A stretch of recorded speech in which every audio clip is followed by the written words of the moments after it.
देखिए बच्चों, आज यूनिट सेकेंड वैद्युत धारिता एवं संधारित्र की बात की जाएगी, जिसमें सबसे पहली जो टाइटल या हेडिंग है वो है वैद्युत धारिता। अगर इसको हम डिफाइन करें तो किसी चालक को दिए गए आवेश, चालक तो आप जानते ही हैं, कंडक्टर जिसमें इलेक्ट्रिसिटी फ्लो होती है टाइम के साथ साथ, ठीक है। किसी चालक को दिए गए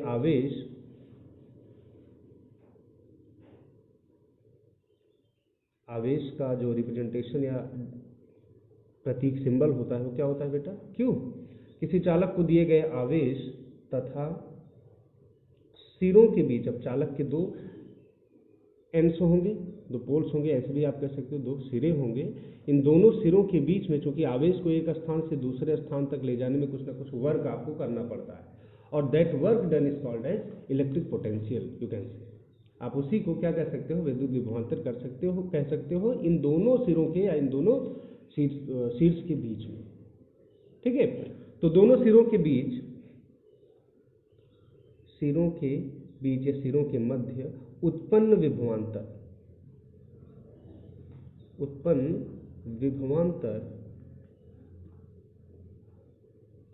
का रिप्रेजेंटेशन क्या होता है बेटा? V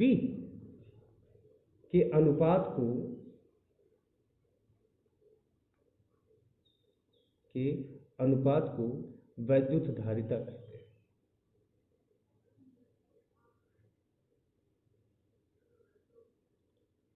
वैद्युत धारिता कहते हैं, ठीक। इसे कैपिटल C से प्रदर्शित करते हैं। कैपेसिटेंस है, capacitance that means capacity to acquire something, कुछ भी अगर आपको धारण करना है तो धारण करने की क्षमता ही धारिता कहलाती है। अगर इसका हम शाब्दिक अर्थ देखें तो धारिता मीन्स धारण करने की क्षमता। अगर आपके पास कोई उपकरण है, लाइक आपके पास एक बाल्टी है, बाल्टी में आप कितना पानी रख सकते हैं, वो उसकी धारण करने की क्षमता या यू कैन से वॉल्यूम है उसकी। ऐसे ही किसी भी कंडक्टर पे कितना चार्ज इकट्ठा कर सकते हो, कितना आवेश इकट्ठा कर सकते हो, उस आवेश को धारण करने की जो क्षमता होती है that is called as electric capacitance, capacity to take over the electric charge, ठीक है। बात समझ में आ रही है?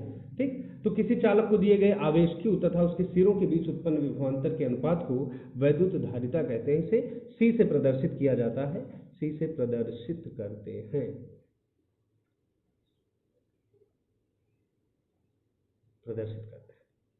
ठीक। तो ये पेन देना बेटा। देखो वैद्युत धारिता का शाब्दिक अर्थ सबसे पहले आप जान लीजिए। वैद्युत धारिता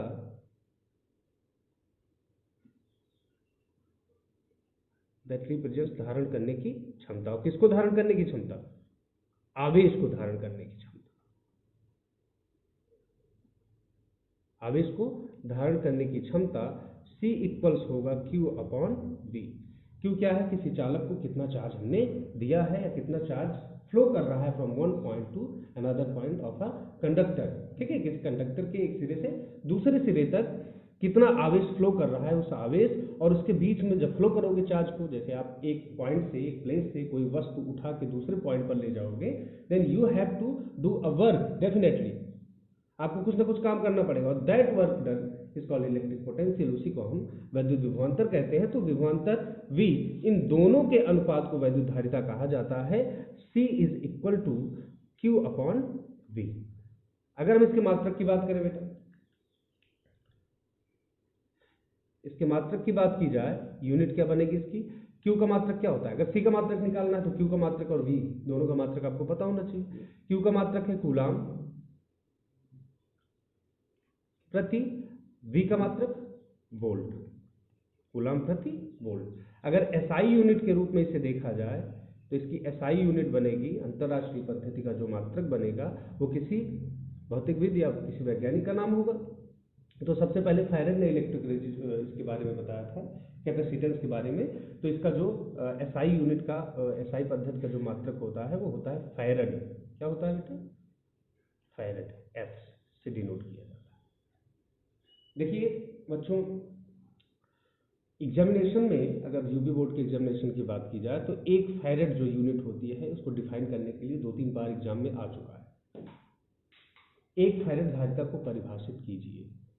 1 नंबर के क्वेश्चन में, very short answer type question में ऐसे बन जाया करते हैं। 1 एम्पियर को परिभाषित कीजिए, 1 फैरेड को परिभाषित कीजिए, 1 वोल्ट को परिभाषित कीजिए। तो जब यूनिट को आपको परिभाषित करना हो, डिफाइन करना हो, तब क्या करेंगे? अब यहां सोचिए, कोई भी धारिता या किसी भी कंडक्टर की धारिता 1 फैरेड कब होगी? 2 कंडीशंस बनती हैं यहाँ पर। पहली कंडीशन, अगर Q 1 हो, अगर किसी चालक को दिया गया आवेश 1 हो और विभवांतर 1 हो, तो 1 से 1 को डिवाइड करोगे 1 आएगा, 1 फैरेड बन जाएगा, ठीक ना? तब 1 फैरेड बन जाएगी। या दूसरी कंडीशन क्या है? दूसरी कंडीशन है कि अगर Q 10 है तो V भी 10 होना चाहिए, Q 5 है तो V भी 5 होना चाहिए, यानी दोनों की वैल्यू समान होगी। 10 आउट ऑफ 10 कैंसिल आउट करोगे, 1 फैरेड आपको धारिता प्राप्त हो जाएगी। तो कहने का मतलब यह है कि एकांक आवेश हो और एकांक विभवांतर हो तब 1 आएगा, या फिर समान आवेश हो, समान विभवांतर हो, तब ही आएगा 1 फैरेड। तो डिफाइन जब करने को कहा जाए तो थोड़ा सा आप डिटेल मैकेनिज्म यहां पर देख सकते हैं। यदि Q equal 1 coulomb, Q equal क्या है? 1 कूलम, तो आवेश क्या हो गया बेटा आपका? एकांक हो गया, एक अंक बन गया, एकांक आवेश। चलिए बहुत बढ़िया। V इक्वल्स क्या है? 1 वोल्ट, 1 वोल्ट, तो विभवांतर क्या हो गया बेटा?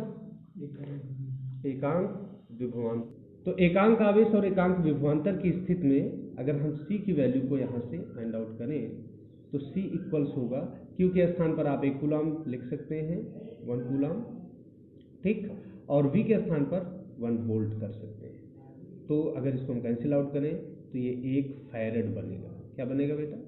1 फैरेड, ठीक।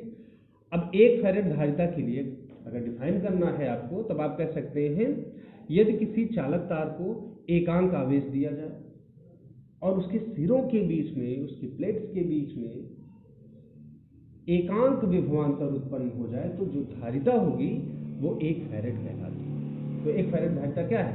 एकांक आवेश प्रवाहित करने पर एकांक विभवांतर उत्पन्न हो जाए तो, ये इसकी कंडीशन, ठीक। तो डिफाइन कर सकते हैं।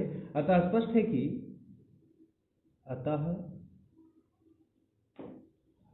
यदि किसी चालक को, यदि किसी चालक को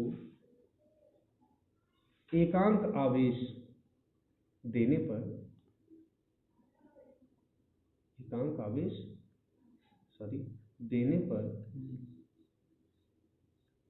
उसके सिरों के बीच,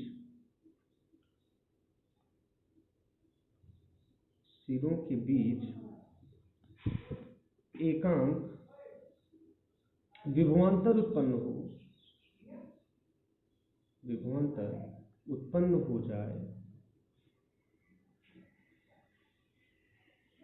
जाए तो धारिता 1 फैरेड कहलाती है। उसकी जो धारिता होगी बेटा वो 1 फैरेड कहलाती है।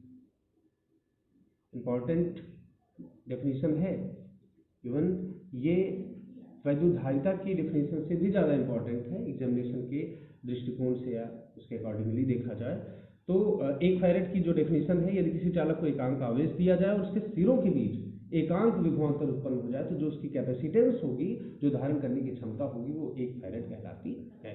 इसके कई अन्य व्यवहारिक मात्रक भी प्रचलित हैं। अन्य व्यवहारिक मात्रक में देखा जाए, अन्य व्यवहारिक मात्रक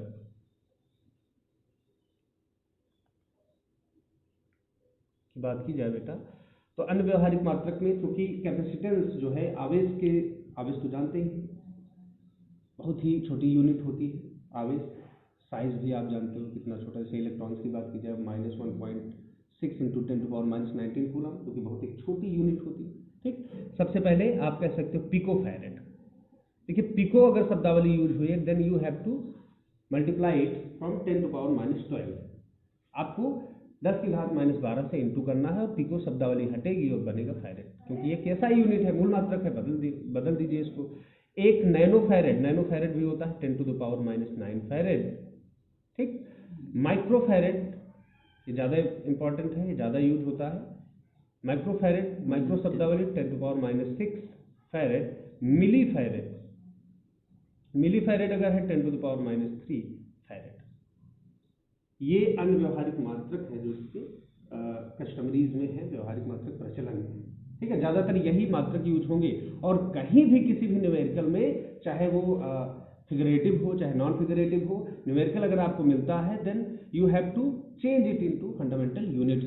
आपको तुरंत मूल मात्रक में इनमें चेंज कर लेना है। पिको दिया है 10⁻⁻12, नैनो दिया है 10⁻⁹, माइक्रो दिया है 10⁻⁶, एंड मिली दिया है तो 10⁻³ से आप मल्टीप्लिकेशन कर लेंगे तो चेंज हो जाएगा, ठीक।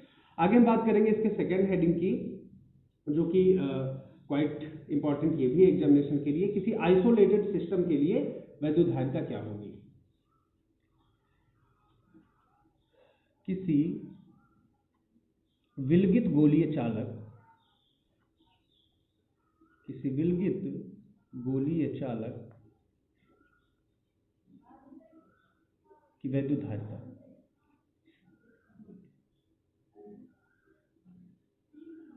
किसी विलगित गोलीय चालक की वैद्युतधारिता। The electric capacitance of an isolated spherical conductor, ठीक है। आइसोलेटेड है, आइसोलेटेड तो जानते ही हो आप, जिसमें द्रव्य और ऊर्जा का आदान प्रदान नहीं किया जा सकता है, लाइक थर्मस यू कैन से। अगर आपने थर्मोडायनेमिक्स पढ़ा होगा तो थर्मस के अंदर ऐसी क्वालिटीज होती हैं, ना आप मैटर का आदान प्रदान कर सकते हो उसके अंदर, अंदर से बाहर ना कोई जा पाए, बाहर से अंदर ना कोई आ पाए, तब उसको आइसोलेटेड कहा जाता है। अभी कोरोना काल में आइसोलेशन वार्ड का एक सिस्टम आपने सुना होगा, कहते हैं ना इसको आइसोलेशन वार्ड में डाल दो, आइसोलेट कर दो। आइसोलेट करने का मतलब है कि ना उससे कोई मिल पाए ना वो किसी से मिल पाए। समझ आई बात? एकांतवासी, सन्यासी, ब्रह्मचारी कह सकते हो, ठीक है। ब्रह्मचारी नहीं कह सकते। तो किसी विलगित गोलीय चालक की वैद्युतधारिता, अगर एक आइसोलेटेड स्फेरिकल कंडक्टर वायर है या कोई भी कंडक्टर शीट है यू कैन से, तो उसके कारण या उसकी कितनी कैपेसिटेंस हो सकती है वो चार्ज को कलेक्ट करने की, इकट्ठा करने की, ठीक। तो सबसे पहले एक हम गोलीय चालक लेंगे।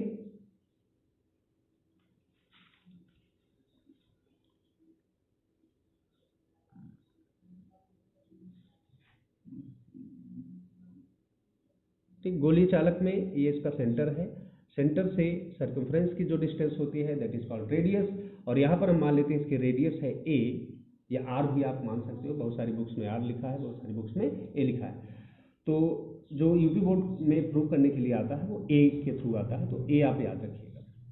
इसके पृष्ठ पर समान रूप से प्लस क्यू आवेश वितरित है, इसके पृष्ठ पर समान रूप से प्लस क्यू चार्ज वितरित है, और इसके पृष्ठ पर विभवांतर जो है that is going to be generate वो v है।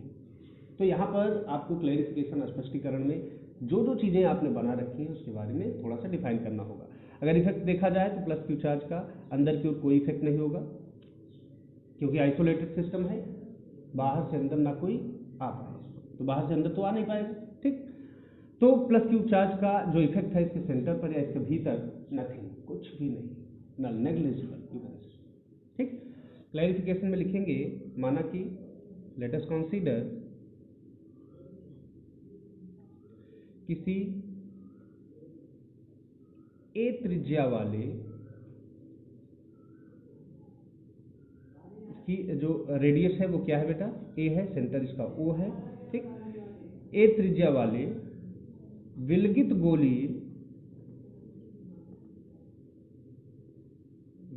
गोलीय चालक के पृष्ठ पर, विलगित गोलीय चालक के पृष्ठ पर प्लस क्यू आवेश समान रूप से वितरित है। अगर इसको हम चार्ज देंगे तो चार्ज स्कैटर कर जाएगा equally and uniformly you can से, समान रूप से इसके पृष्ठ पर क्या हो जाएगा, वितरित हो जाएगा, फैल जाएगा, ठीक, डिस्ट्रीब्यूट कर जाएगा। प्लस क्यू आवेश समान रूप से वितरित है, समान रूप से वितरित है,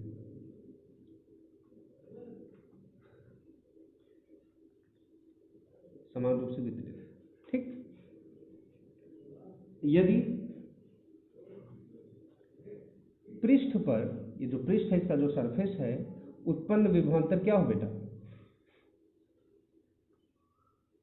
उत्पन्न विभवांतर, विभवांतर को हमने क्या मान रखा है यहाँ पर? v मान रखा है। v हो तो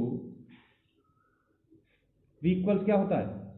किसी पॉइंट चार्ज के लिए जो विभवांतर होता है उसके लिए आपने व्यंजक पहले चैप्टर इलेक्ट्रोस्टैटिक्स में पढ़ा था। v इक्वल्स क्या होता है?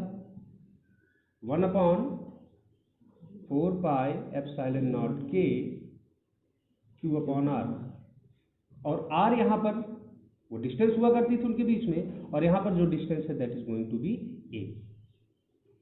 डिस्टेंस क्या है यहाँ पर? a है, क्योंकि इसकी रेडियाई a। ठीक, तो v हमें मिल गया। हमें धारिता फाइंड आउट करना है, कैपेसिटेंस निकालना है। कैपेसिटेंस की जो डेफिनेशन होती है C इक्वल्स क्या होता है बेटा? Q/V। आपके पास Q पहले से ऑलरेडी गिवन में है, V के लिए आपने व्यंजक फाइंड आउट कर लिया, दोनों को डिवाइड कर दीजिए, तोहफा हाजिर है हुजूर, मिल जाएगा। तो आप कह सकते हैं अतः वैद्युत धारिता,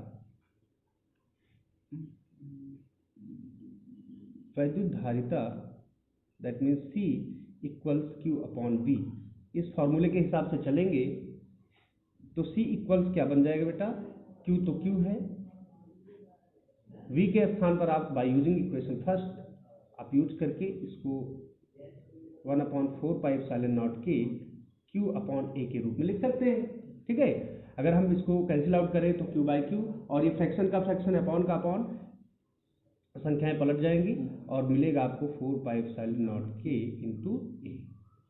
यूनिट की बात की जाए तो फैरेड होती है इसकी यूनिट, फैरेड। इसको हम इक्वेशन सेकंड मान लेते हैं। ठीक, तो अगर आपसे कहा जाए कि किसी विलगित गोलीय चालक या आइसोलेटेड स्फेरिकल कंडक्टर वायर के लिए उसकी इलेक्ट्रिक कैपेसिटेंस का व्यंजक प्राप्त कीजिए, डिराइव करिए, निगमित कीजिए, तो ये फाइनल एक्सप्रेशन है इसके लिए। C इक्वल्स 4πε0 k × A, जहाँ K क्या है? जिस मीडियम में, जिस माध्यम में आपने उस वायर को रखा है, उस माध्यम का परावैद्युतांक। किसी भी पदार्थ में रख सकते हो आप, वाटर में रख सकते हो आप, ग्लास में रख सकते हो आप, शायद में रख सकते हो आप, किसी भी वायु और निर्वात वैक्यूम में रख सकते हो, किसी भी माध्यम में रख सकते हो, तो उस माध्यम का परावैद्युतांक क्या है? K। समझ में आ रही बात? ठीक, तो आगे हम देखेंगे वायु और निर्वात माध्यम के लिए क्या बनता है बेटा? वायु या निर्वात माध्यम के लिए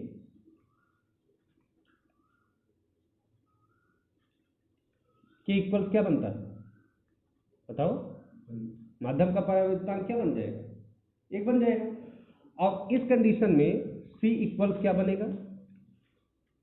C इक्वल्स 4πε0 k था, K के स्थान पर हमने रख दिया 1 × A। C क्या, इसको हम C0 लिखते हैं बेटा।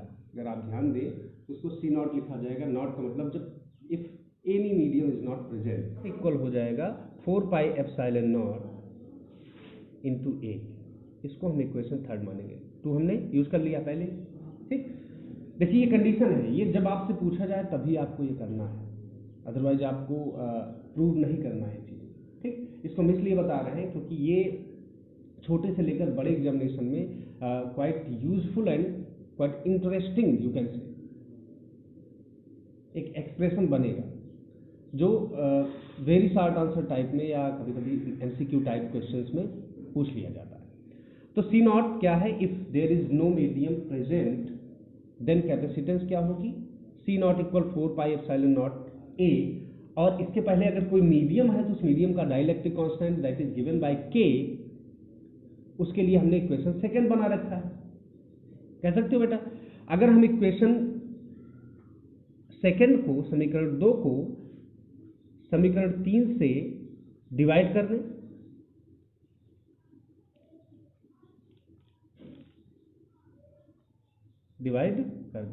ठीक, समीकरण 2 को समीकरण 3 से भाग दे दें तो लेफ्ट हैंड देखो, इक्वेशन सेकंड क्या है बेटा? C equals 4πε0 k × A। यहाँ पर K है और यहाँ पर K नहीं है, अंतर सिर्फ इतना सा। ठीक, तो डिवाइड करोगे लेफ्ट हैंड साइड को डिवाइड करेगी, उसका लेफ्ट हैंड साइड C है, इसका लेफ्ट हैंड साइड क्या है? C0 इक्वल्स उसका राइट हैंड साइड क्या है? 4πε0 k × A अपॉन इसका राइट हैंड साइड क्या है बेटा? 4 pi epsilon not into A, divide करने पर कुछ चीज़ें डेफिनेटली कैंसिल आउट हो जाएंगी, चीज़ें कैंसिल आउट हो गई, बचा क्या आपके पास C upon C not equals K, और यू कैन से C इक्वल्स, ये C नॉट इधर डिवाइड कर रहा है, इधर क्या करेगा बेटा, मल्टीप्लिकेशन करेगा, तो बन जाएगा K C नॉट। अर्थात क्लियरली आप कह सकते हैं किसी माध्यम में वैद्युत धारिता, जो कैपेसिटेंस है किसी माध्यम में, ये माध्यम की धारिता है, और ये क्या है, वायु और निर्वात माध्यम में धारिता। ठीक, तो किसी माध्यम में वैद्युत धारिता वायु या निर्वात में वैद्युत धारिता तथा माध्यम के परावैद्युतांक के गुणनफल के बराबर होती है, आप ऐसे कह सकते हो।